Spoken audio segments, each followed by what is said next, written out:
before you throw away your watermelon rinds, wait. Today we're turning this often discarded part of the watermelon into a simple, crispy, village-style stir-fry.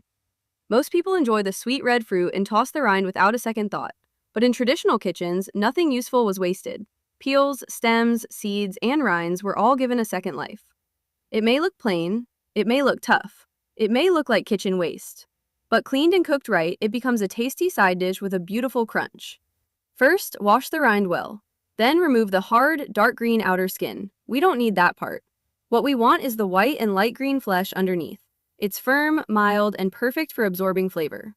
Cut it into small, even pieces. Not too large, or they'll take longer to soften, and not too tiny, since we still want that crispy texture.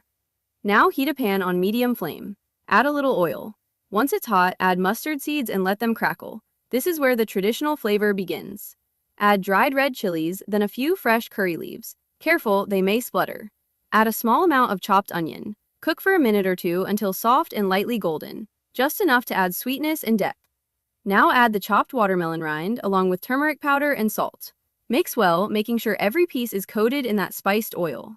At this stage, it still looks simple, but slowly the transformation begins. The pale rind takes on a warm yellow color and starts absorbing all those spices.